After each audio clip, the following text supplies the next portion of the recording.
Has your partner ever been out of control emotionally during an argument that led to name-calling, demeaning language, or gaslighting? Has your partner experienced episodes of rage or anger that have led to physical aggression, such as hitting, pushing, or throwing objects? If you answered yes to either of these questions, you may be experiencing reactive abuse. Reactive abuse is a type of behavior that can occur in relationships when one or both parties are feeling hurt, threatened, or powerless. This behavior may involve name-calling and other verbal insults, threatening body language, or physical aggression. Whether from a friend, family member, partner, or boss, reactive abuse can cause a ripple effect of broken trust, emotional issues, and even physical harm throughout your life. It's important to understand that the cycle of reactive abuse can be broken by understanding how it works and finding healthier ways to respond when emotions run high.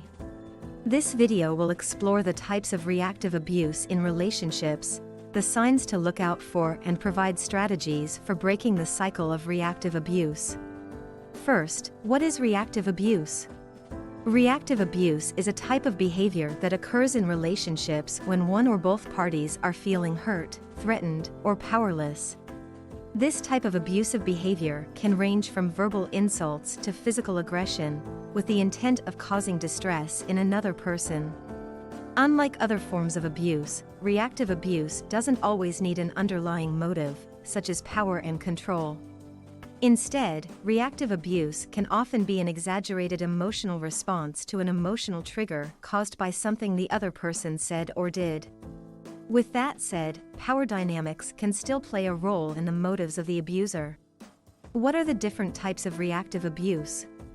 Understanding the different types of reactive abuse in relationships is pivotal in recognizing and addressing them to prevent the abuse from continuing or worsening. Verbal insults. This includes name-calling, humiliation, demeaning language, and other hurtful words are verbal insults that can be used as a form of reactive abuse. Threatening body language. This type of reactive abuse includes aggressive body language such as clenching fists, raising a voice, and pointing fingers. Physical aggression. Reactive abusers may also lash out physically by hitting or throwing objects. According to the National Coalition Against Domestic Violence, on average, nearly 20 people per minute are physically abused by an intimate partner in the United States. This equates to more than 10 million women and men per year. Manipulation tactics. Manipulators may use guilt-tripping or gaslighting to control the other person in the relationship. These types of behavior can cause immense emotional damage and distress to those who experience them. What is the cycle of reactive abuse? The cycle of reactive abuse usually follows a predictable pattern. The trigger event, an event or situation that causes the abuser to feel powerless or frustrated, triggers their reaction, which leads to an outburst of rage. Emotional navigation. The abused person may try to calm the abuser down and navigate the situation, either out of fear or obligation. The apology. The abuser may apologize afterward for their aggression and promise not to repeat it. This is a common tactic to avoid accountability. The acceptance. In this stage, the abuser's behavior and apology are accepted. However, the underlying issues remain unresolved, leading to the cycle repeating itself in the near future. Does this cyclical abusive pattern sound familiar to you? You may have gone through this pattern once or hundreds of times without knowing it, but now that you see it, you can better recognize it in the future as it happens. How to break the cycle? Breaking the cycle of reactive abuse includes a couple of different paths. You do not have to stay with your abuser and work on the relationship. It is okay to get away from them, especially when the abuse is severe and causes fear.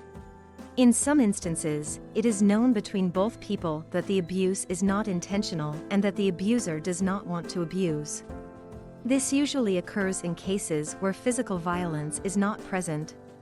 When the abuser sincerely wants to work on their deep-rooted issues, a person may consider staying in the relationship to work toward creating a healthier one. Here are some practical steps you can take to start breaking the cycle in your relationship to move toward a healthier relationship dynamic. Recognizing triggers. Learn how to recognize triggers for abuse in yourself and your partner or family member so that you can try to prevent outbursts before they happen. Once triggers are identified, it is up to that person to work through why that trigger is so strong. This can include many things, like seeking counseling to process it further, exercising or meditating to relieve stress, or learning how to empower themselves so they don't have to overpower others. Remember, your partner's triggers are not your fault. Although you can help ease the pain of the triggers or exacerbate them, it is their responsibility to heal from them. Set clear boundaries. This is important for both parties so that you can better understand what is expected from each other and are held accountable to those expectations. Boundaries help set clear expectations of what is and isn't acceptable in the relationship, which can include acts of abuse and allow you both to create a relationship that works best for both of you.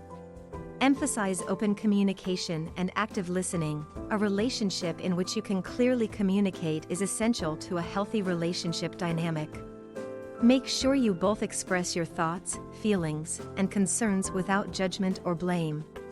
Seek counseling or therapy. Talk to a therapist or counselor on your terms or with your abuser if possible. A professional can help to provide tools and strategies to cope with emotional distress to prevent future abuses and help process the aftermath of prior events. Self-care. Self-care is an act of love. If you have experienced abuse, you must show yourself some love and care. Make sure to carve out time for yourself for things that help to restore your energy and bring joy to your life.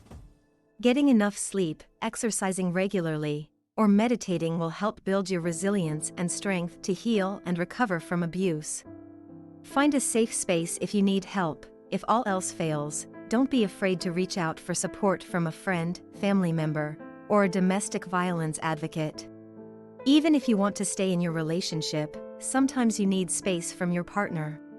Find one person or a group of people you can call, text, or visit when space is required to diffuse a situation so you can receive love and support.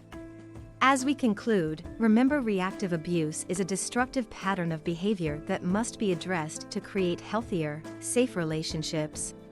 It is possible to heal and move forward from these experiences, but it takes time, dedication, and self-care.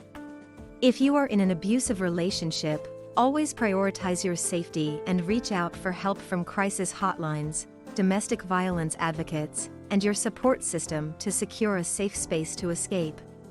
With courage and dedication to healing, you can break the cycle of reactive abuse and create healthier relationships. Mental health professionals can provide guidance and resources on how to build healthier relationships and help individuals cope with the trauma of an abusive relationship.